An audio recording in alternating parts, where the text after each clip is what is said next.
Hello, everyone, and welcome to What's Wrong with the Podcast. Today, we're very happy to be hosting Brandi Tuck, the Executive Director of Path Home, which is formerly Portland Homeless Family Solutions. She founded Path Home at the age of 24. For the past 16 years, she has served as its Executive Director, working to make shelter and permanent housing a reality for as many families as possible. As of 2023, Pat Home remains one of the only Portland organizations focused exclusively on homeless families, with a track record of remarkable success among organizations serving the homeless. 88% of Pat Home families keep their housing long term. Brandi graduated from University of Florida in 2005 with degrees in political science and philosophy and a minor in organizational leadership for nonprofits. She currently serves on the board of the American Leadership Forum of Oregon. Enjoy.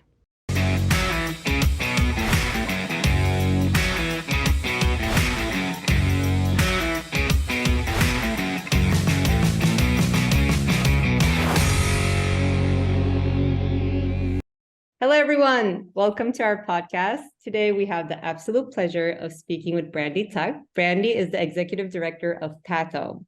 Brandi, welcome. Hi, thank you so much. Thank you so much for being here. This was long in the making. We're very much looking forward to this conversation. Please tell us more about yourself and your background for our audience. Yeah, so I am Brandi Tuck, and for the last 16 years, I've been the executive director of an organization called Path Home. Our mission is to empower homeless families with children to get back into housing and stay there. I grew up in Florida, moved out here to Portland, Oregon right after college, and started volunteering at this little shelter called the Goose Hollow Family Shelter. 2 years into my volunteer service, their executive director left. It was not even a nonprofit yet. It was using the fiscal sponsorship of another organization.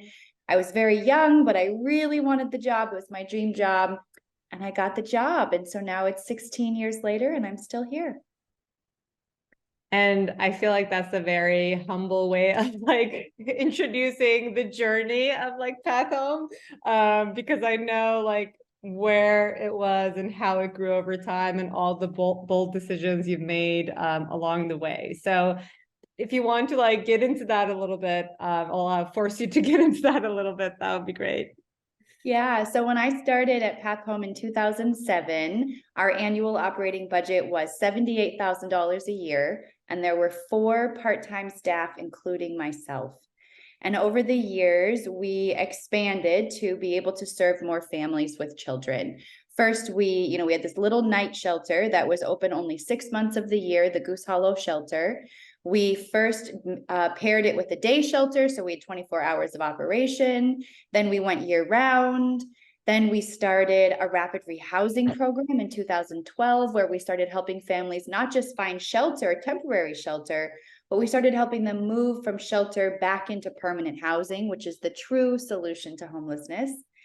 In 2017, we started a homeless prevention program so that families who are about to experience homelessness get help keeping their housing and never have to lose their home in the first place. In 2018, we bought this big campus called Family Village Campus, where we created the first shelter in Oregon featuring trauma-informed design and architecture, and we'll talk a lot about that, I'm sure. And then in 2021, we created a basic income guarantee. And so today, our organization has about a $5 million a year annual budget, and we have nearly 50 staff. Amazing. And I mean, I already love what we're talking about in terms of, moving away from shelters and really focusing on the families and how you might support them with housing, income, and then also on top of all of that, mental health, right? And going into trauma-informed design. So to talk a little bit about shelters, I know obviously shelters are still a great interest for many nonprofits. Many foundations allocate budgets to provide shelters for homeless individuals. And we are, it seems, and I would love to get your thoughts on this, we're short of solutions that are more sustainable for individuals. And I would love to hear both your perspective and experience on starting out with shelters, observing what you've observed and knowing how it should evolve over time, right? So what are some of the common problems that you observed among people who had experience in living in shelters, and how these shelters were also operated? Yeah, so I'm going to start with talking a little bit about brain science, if that's okay. Yes. So, when any human being's brain experiences any stress, you or me or any of us, our brains release chemicals to help us manage that stress. And if it's positive stress, like getting a new job or moving to a new home or finals week at school, your body releases chemicals that help you deal with that stress by promoting emotional regulation, critical thinking, and logical thought. Really good things. Maybe you can remember a time when you had to give a presentation or something and you were so nervous, and then you get up there and you just nail it. That's your brain chemicals helping you do that.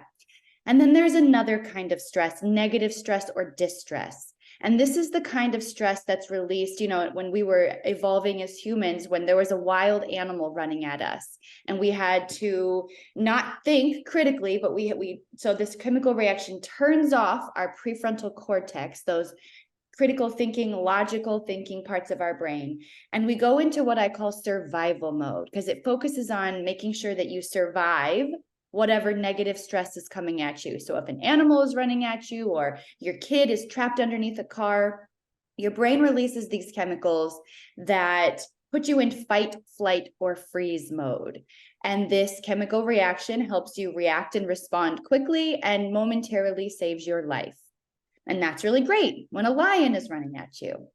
But this same kind of stress chemical is released into whenever you experience negative stress like domestic violence, abuse, neglect, or homelessness. Our brains respond in the same way when we experience homelessness as they do when a lion or a bear is running at you. And in this, when you experience homelessness for days or weeks or months or years, this stress response stops being momentarily life-saving and it turns into a trauma. And during this time, you don't have your prefrontal cortex available to you. So you can't understand language, you can't follow rules that a shelter has, you can't understand time or tell time or critically think. And so what happens whenever we put people into shelters is that people, without a home, they're in this fight, flight, or freeze survival mode. And we put them into these places with lots of other people who are in fight, flight, or freeze survival mode. And things can go really poorly if we are not being really trauma informed. And so whenever we've operated about 5 shelters in my time here at Path Home. We only operate one today, the Family Village Shelter. But the other 4 of them certainly were very trauma inducing. They were really crowded spaces with cots in rows on the floor, or even like gymnasium mats on the floor that people had to sleep in. People didn't have privacy or dignity. And so we're putting folks into this environment where we expect them to show up on time for curfew when they don't know how to tell time. Their brains are not capable of telling time. We ask families and people to follow all these complicated shelter rules when they can't understand language or they can't read and have any sort of reading comprehension because they're in this survival mode. And so a lot of times, while shelters can sometimes be very helpful as a temporary landing spot for people if they are trauma informed, the shelters that are not trauma informed often just exacerbate this survival mode and make things worse for the people that are staying there. The solution to homelessness is helping people move from homelessness back into housing. And like I said, shelters can be temporarily, stopping grounds where people can get some calm and peace and regroup. But if they're in a really trauma-informed environment. And I could imagine you mentioned, all these trauma creating instances that might happen in your life, right? And often these also don't happen in silos, right? There's a high chance that people who are experiencing homelessness may have gone through domestic violence or other abuse and maybe are trying to escape that. So the trauma that could be present in these individuals might be so much that we don't even know how to deal with it, right? Unless you're an expert. And I think our brains generally try to find also a quick solution to a problem. We just want to solve it. And sometimes it comes from the best place, right? We want to help. But to your point, we don't even know what a shelter could trigger, or even, the fact that shelters are temporary. And if homeless individuals have been at shelters before and it did not last, right? Are we even providing a solution in that moment, right? Or are we even kind of like amplifying a problem for them? So it's very, we want to engineer things fast, right? We want to okay, this person needs a home, we provide them a shelter. It's very quick, but it's not really. And I think we have to really consider people more holistically, their entire journeys, and really design solutions that might cater to that. And of course, when I say this, probably a lot of things might come up in terms of, but we don't have the funds or the means.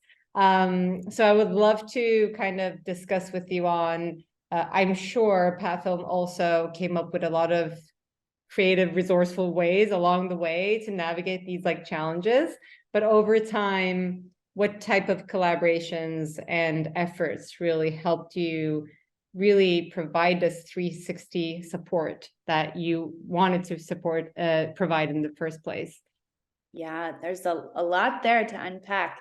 So there's a statistic I've heard that 94% of women who experience homelessness have also experienced a domestic or sexual abuse.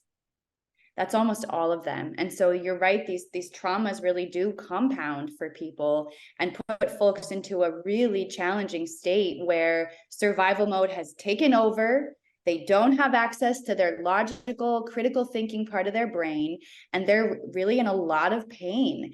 And so we often talk about addiction in conjunction with homelessness. And sometimes addiction can absolutely cause homelessness.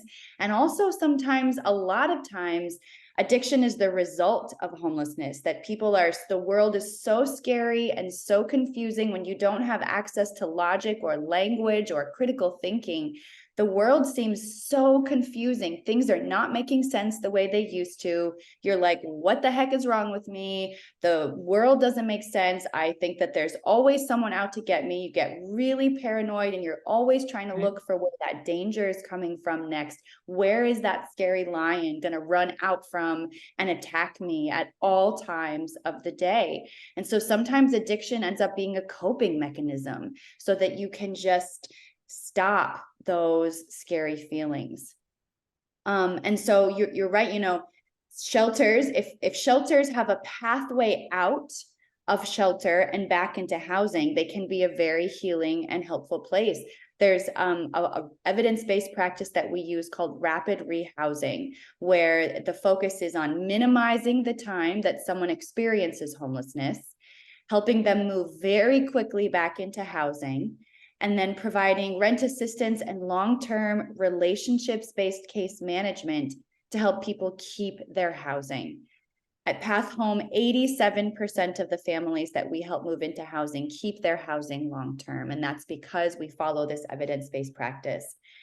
And I think when we're trying to create these really trauma-informed healing programs, I think there's a lot of interest out there in the community, all communities right now, on how to address homelessness. We know that shelter is the most expensive intervention that you can have. At Path Home, it costs more than $15,000 or $16,000 per family for the average 3-month shelter stay. Our average length of stay is about 88 days here at Path Home. So that's very expensive. Compare that to rapid rehousing, cost about $10,000 to $12,000 per family to help a family move from homelessness to housing. And then we compare that to homeless prevention, where we prevent homelessness for people in the first place, and that costs on average $3,000 per family. So for me, the real solution to homelessness is preventing it before it starts, especially for children and kids who certainly are not making any choices that are leading them to homelessness. It's just something that's happening in their lives. And so I think the way that we have been able to build our programs and have, so many collaborations is we use these evidence-based practices. We're really open about the cost of everything. We really are intentional about finding evidence-based solutions that we know work. Rapid rehousing has been, proven by lots of different statistical and data studies for the last 40 years in America and around the world. And so when we go out to the community and we tell people that we are, working to end homelessness for people, and we show them data and we show them our results, folks really do want to help out. And so we've had so many collaborations, both in terms of funders, volunteers, people who want to give supplies. When we built Family Village and used this trauma-informed design and architecture, we got $718,000 of in-kind donated construction materials, supplies, and services. And so without that, amazing generosity, we wouldn't have been able to create this place. And it's everything from timber and lumber to drywall to tile to wood floors to sprinklers from Viking sprinklers and door locks and interior design services. And when people really see this solution that can really work, folks want to get behind it. I love that. I mean, you touched upon so many things I want to address. First, treating the actual problem, not the symptom. I think we're putting so much effort and energy and funding for symptom treatment. And ironically, this is in many different fields that happens right around us, that if we were to try to have more preventative measures around many of these issues that we're facing, then maybe we can create not only more sustainable solutions, but also more cost-effective solutions. I think what's very surprising for me to hear is that there are so many initiatives, nonprofits focusing on shelters, right? And while I'm hearing it's one of the most expensive interventions into the problem, right? So in that sense, how do we rewire that, and how do we kind of like scale the awareness and education around what we should be really doing in order to support not more sustainably, but also more cost effectively, so we could actually scale the support for more families as well. And to your point also on the collaboration, but how that collaboration takes place, right? I think what you're describing is a very much co-creative approach where there is sense of ownership in the process by all collaborators, right? I think it's not necessarily a we need this, provide this, but really onboarding them on what is being done there. And kind of even like you mentioned about educating and sharing the evidence-based practices, so important, right? Like people just want to understand what's happening and really like relate to it, and then they would help you anyway. And I think in that sense, what you've created at Family Village is a great case example of not only what is a good example of a product, right? Like in terms of like what a shelter or a temporary housing space should look like, but also in the sense that like, how do you create that?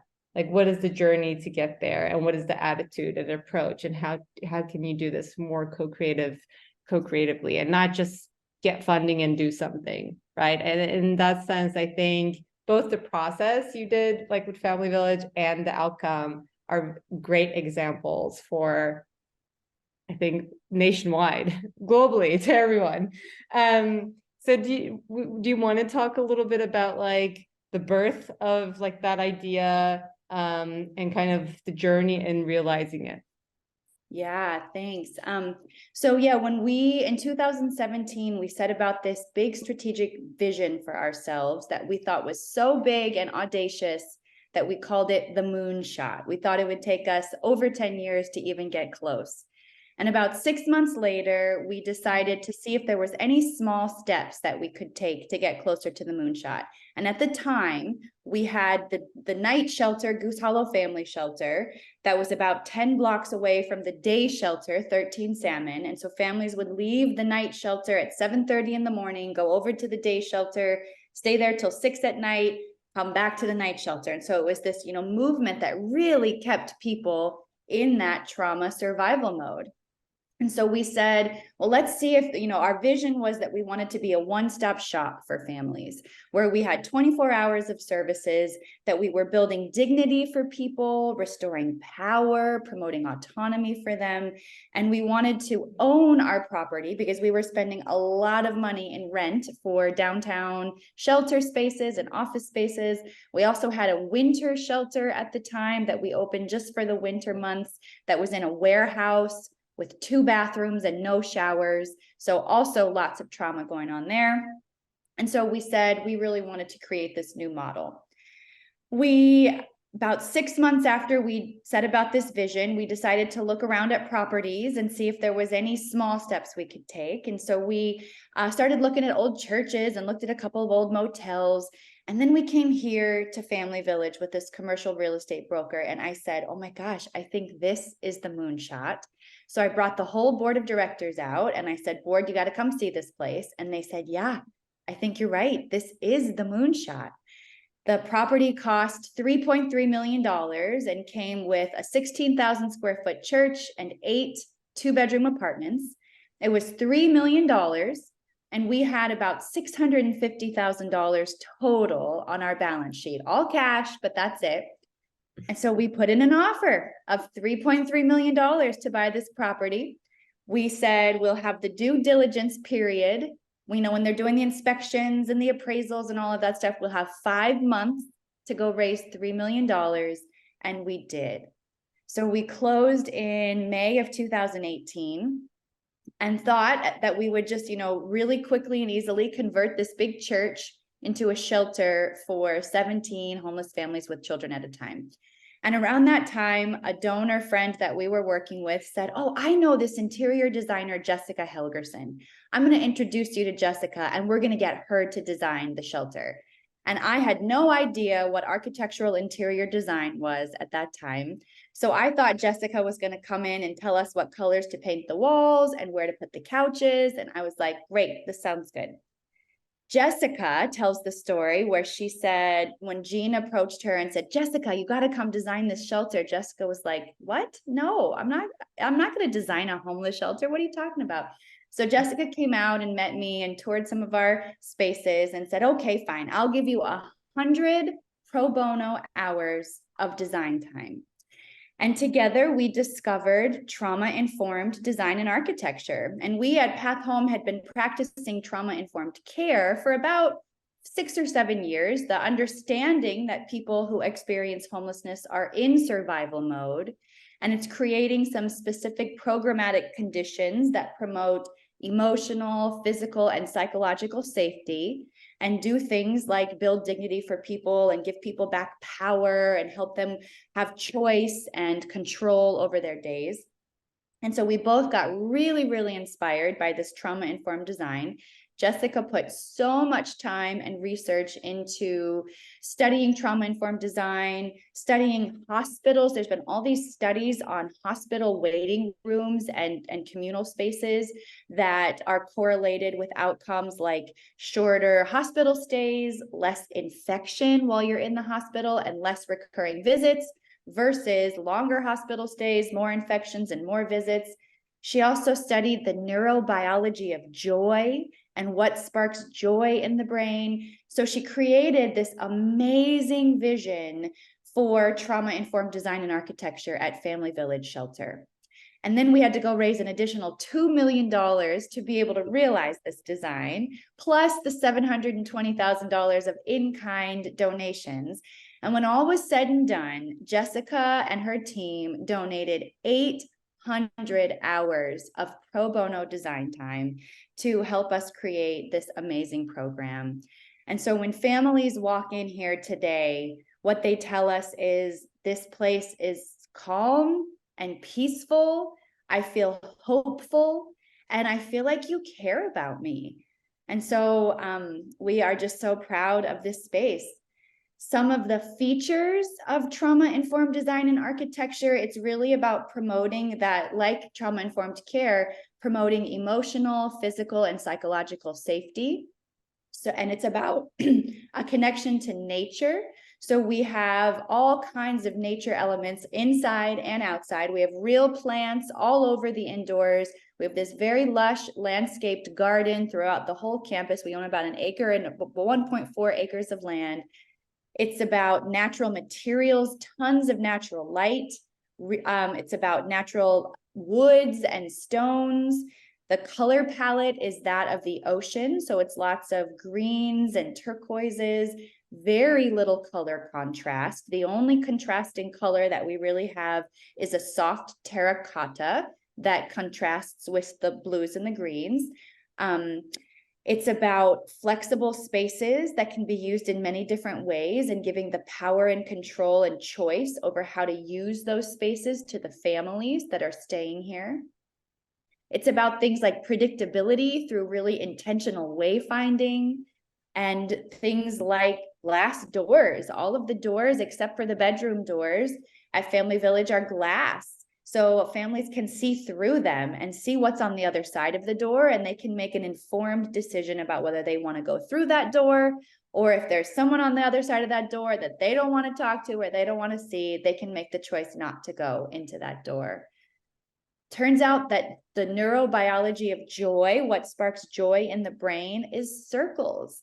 It's a connection to childhood with balls and bubbles and balloons and lollipops. So there's circles everywhere throughout Family Village. We have curved walls. All of our tables and our chairs are circles and ovals. We even have curved edge filing cabinets. All of our light fixtures are orbs and circles. There's a lot of these ratios of spaciousness to crowdedness, and we always err on the side of spaciousness. So it's a lot of clean lines, really organized everything. Everything is behind a cabinet. So if there's, office supplies or printer supplies or things like that, they're always behind a nice clean cabinet so that whenever you look, there's no clutter. And it's really a healing environment for folks. This is so amazing and inspiring, and such a beautiful example of how environment impacts our mood, behaviors, mindsets, right? The fact that people say, I feel like you care about me, already communicates the mission of the organization without you having to say anything, right? Like, you already practice trauma-informed care, but your space already shows that you're doing that without you having to say it. And that's so powerful.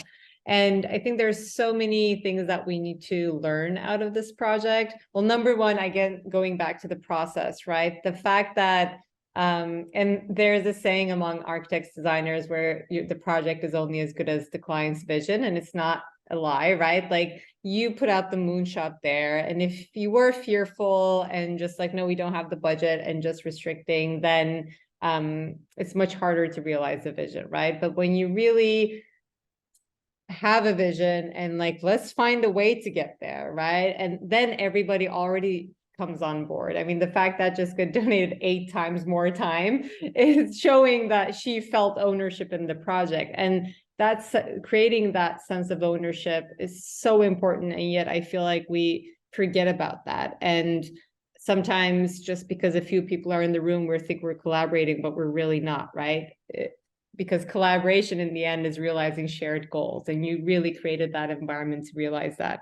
And then addressing things like creating dignity in the space, right? And that's the thing where if you kind of treat people in a certain way, if you put people in a mindset where they feel like they deserve certain type of treatment, how do we even expect people to recover from that, right? And so what does that care look like in so many places? But when you talk about not only creating a safe space for them, but also creating a space that is serving people with dignity. I think that's a layer and nuance that is so critical to the entire process, that potentially also is, probably you have evidence on this already, is like empowering the families in believing more in themselves, right? And, believing that they can go to the next step.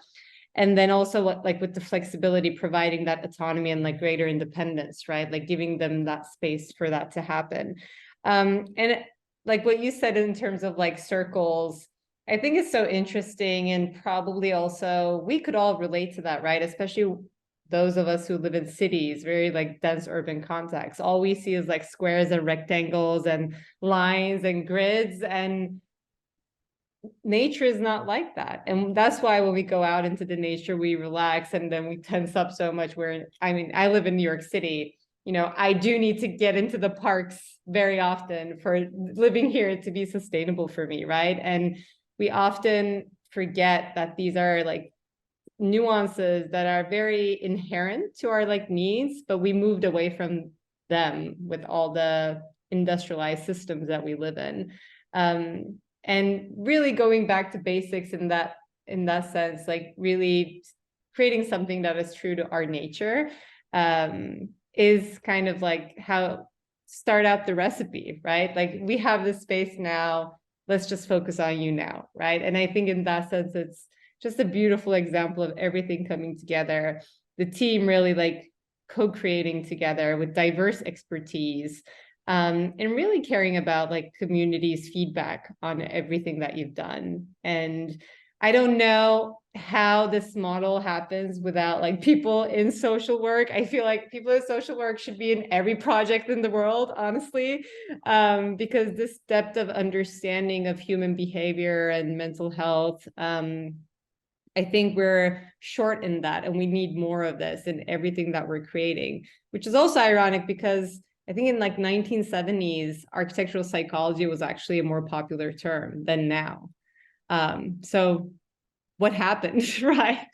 So we need more and more examples like Path Home to really like inspire us to go back to that, really. Yeah, that's so interesting. And it's also interesting to think about the co-creation piece, because we co-created with Jessica, but we co-created with like basically the whole community, it felt like. Yeah. We had this really short timeline to raise the money to buy this property, and we knew that we needed community buy-in in the neighborhood where we were trying to move into, and we knew that we needed community buy-in to raise $3 million in 5 months. And so we were very, very transparent with the whole community about what we were doing. We came over here to this neighborhood, the Lentz neighborhood in Portland, Oregon, and we met with the Lentz Neighborhood Association long before we bought the property. We had put the offer in, of course, but before we actually closed, we knew that we needed to have the buy-in of the neighborhood. And so we went to them and we shared our vision and what we wanted to do and allowed them to ask questions. We took all the property owners that had property adjacent to our property and toured them at our other 2 shelters so that they could come and see who we are and learn about our values and learn about how we approached people. And the neighborhood went from like, who are you and what are you trying to do? And, not in my backyard, to, okay, well, this sounds good. And thank you for coming and collaborating with us. And now how are we as a neighborhood going to work with you to protect all these kids, to make sure that the families are safe in the space? We did more than weekly video updates that we put out on social media and our website and emails about here's where we are, here's how much money we've raised, here's everything that we're doing, so transparently. We also worked with the families that were living in shelter and families that had moved out of shelter and back into permanent housing. We had them come back in, and we had some facilitated sessions where they got to tell us, what kinds of elements do you want here? Do you want a basketball court? Is play spaces, are they important to you? Do you want a computer lab? How many computers should we have? What should the security be like? Should we have cameras or not? What should the rules be? How often should we clean the rooms that families are living in? Really got a lot of feedback from the participants that we were working with. And then we went to, all the people that we were asking for materials from, all the different construction agencies, let them come here, toured them. They got to meet with Jessica. And they got so bought in this process that we just got, the highest end materials. We have Chown hardware shower heads, like those big, gigantic gold round ones that are the rain shower heads that come down from the ceiling. We have Rejuvenation and Schoolhouse Electric, all of the light fixtures throughout the building. And the families come in and they're like, this is for me. I get to use these fancy things. It's way fancier than what I have in my house. And it just builds so much dignity. And it's just, this big circle of co-creation and dignity building. And it's just been such an honor for us to be able to work with so many people in the community to make this a reality. I mean, I love this so much because it shows like the problem and the constraints are not necessarily the goal that was set up or the budget or the timeline, right? It's more about how we operate that and how we try to realize that vision. And you probably wouldn't have been able to achieve it if you did not seek for this like diverse collaboration and buy-in from all stakeholders, right? And I think in that sense, it's such a great case example for other industries and processes and projects too, because we often, of course, like budget is a constraint, but if anything, we should be getting more creative because we have a certain budget, right? If we had all the money anyway, maybe we wouldn't get that creative, right? So it actually pushes us, the happy stress that we were talking about, right? To find ways to be able to realize that. And so I think there is like a lot of using budget or timeline as an excuse to not do something. So the problem is actually not budgets or timelines, it's actually the attitude and how we approach them. And then also how we set our goals, especially I feel like in case examples like this, I relate to it so much as we like practice inclusive design, accessible design. I feel even more responsible to set great benchmarks in this space just because how we set benchmarks can possibly inform the next efforts in 5-10 years, right? So if you're setting a low benchmark, this is probably what happened in shelters, right? Like probably the first shelter was a very quick solution, and then many other shelters just benchmark themselves to those shelters. And it's not bad intention, it's about exposure. So in that sense, like we feel so much responsibility at Sauer to what we're putting out there needs to set a benchmark that will give dignity, empower communities, right? And in this sense, I think what you've created is such a great benchmark for many other, not only shelters, but community centers that just serve communities that might have trauma, right? And this is not only about like homelessness, but many other traumas that we've discussed or may not even like have discussed here. This is insightful in so many ways. Obviously, as you co-create with your own communities, this can be customized and tailored based on your community's needs, and that's inclusive design. But it's such a great example of like the process and practice and how to go about it. And I believe the more we create of these like case examples, the more easier and potentially cost effective it could also become over time to do these, right? Like creating the first prototype is so difficult, but it should get easier from that. So I guess my question would be to you, how do you see the solution that Path Home provides will scale? And again, we talked about prevention, right? And rapid housing, and these are more cost-effective solutions. And of course, that could be the first priority. But also creating these spaces of dignity and safety for families. How do you think this could scale over time? Yeah, that's a great question. And I think a couple of things come to mind. One is, in this idea of setting benchmarks that, that do push the mark and that create new solutions. I think about a story. We had a neighboring county come over who they were creating a shelter in their county, and they wanted to tour a bunch of different shelters around the community. And so they went to a bunch of different places, and then they came here. And they asked me an interesting question. They noticed our couches, and we have, I don't know, probably like 20 something couches throughout Family Village. And this was our church, the church that we remodeled into the shelter was built in 1962. So we very much tried to keep the mid-century modern kind of look. So we have couches from article.com, that mid-century modern furniture company. And they're kind of like tweed couches. They're fabric. They're very cozy and comfy. I would love to have one in my own home. And we've had them since the day we opened. We've had the same couches for the last 4 years since we opened Family Village. And this neighboring county came over and they said, wow, you have tweed fabric couches. All the other shelters that we tour have like vinyl couches or plastic hard couches. You must have to replace these couches all the time. And I said, no, we have never replaced the couches. We've had these couches for 4 years and they still look beautiful and perfect and just like the day we got them. And it made me really reflect that when you give people something that is really nice and dignity building, they want to treat it in a way where they respect it. And it is very nice and dignity. They give it dignity back. And so I think that's just a really powerful reflection for me to think of. If you give people plastic and vinyl and things that they can spill on and treat really poorly, they will treat them poorly. But if you give them something nice, they'll treat it nicely. And in terms of the scale question, I think that, you can really apply the principles of trauma-informed design and architecture everywhere.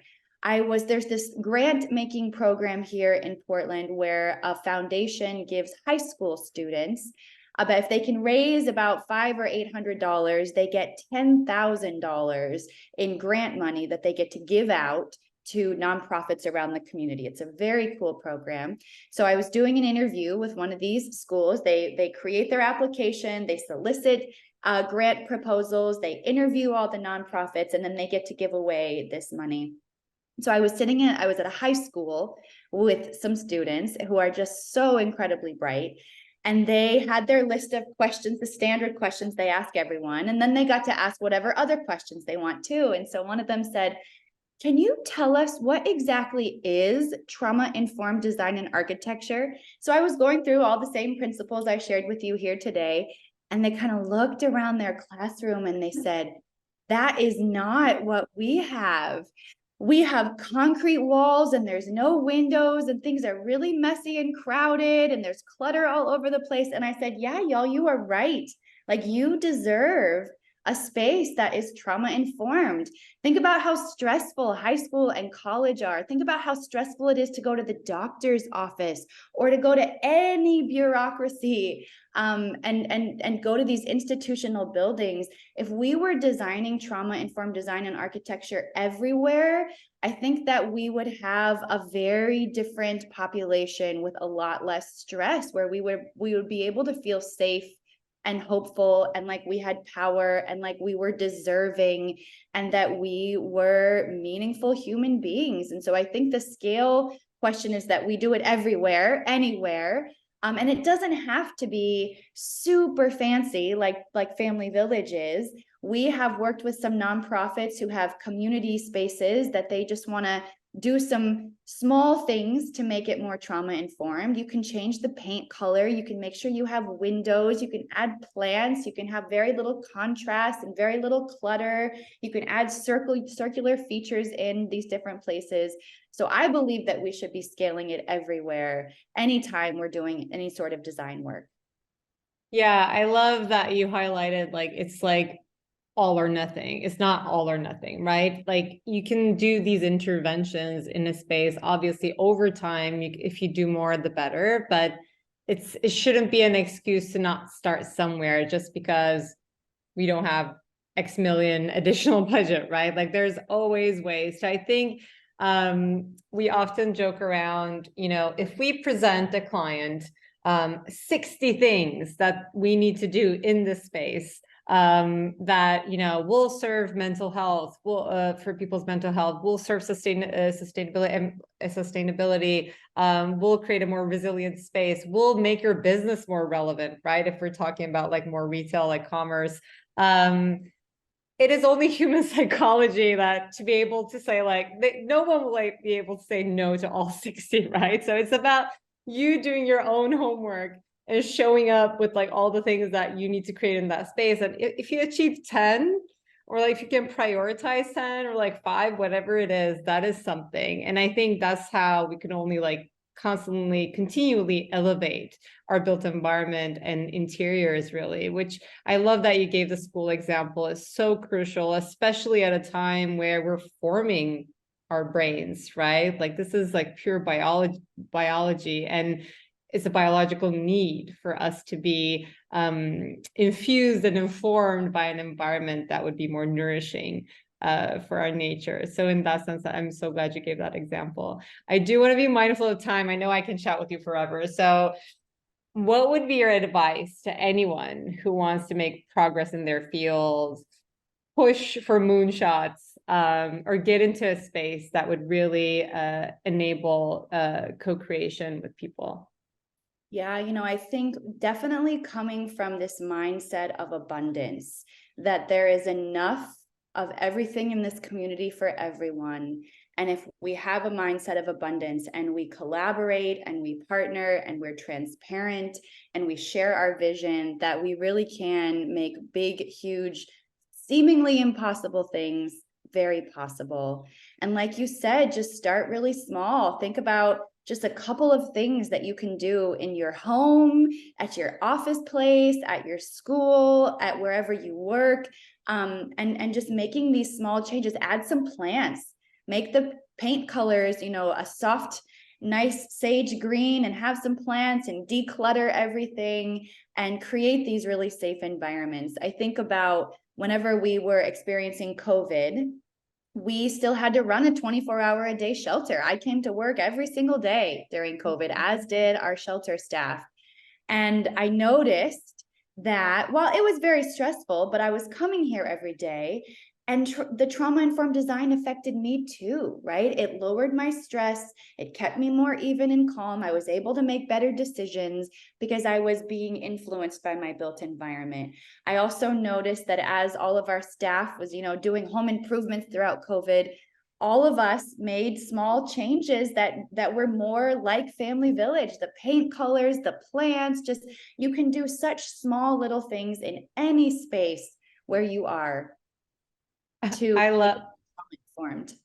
I love that advice. I mean, I think everybody can relate to that, knowing that, probably including myself, many people in my life tripled the plant count in their homes like throughout the pandemic.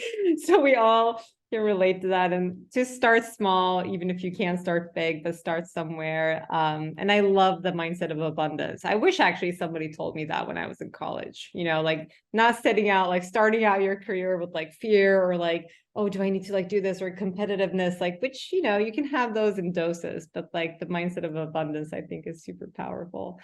Brandi, this was such a treat. Thank you so much for joining us. And we are very excited to see the next steps of Path Homes and see how you're going to change the space for homeless people. Thank you so much. It's been a wonderful opportunity to chat. Thank you. And that is this week's episode of What's Wrong with the Podcast. To make sure you never miss an episode, subscribe to our show on Apple Podcasts, Spotify, or any other podcasting platform. You can also subscribe to our YouTube channel. Links can be found in the episode description, and you can also find them on our website, podcast.what'swrongwith.xyz. If you found value in the show, we would appreciate if you could rate us and leave a review, or you can simply tell your friends about us.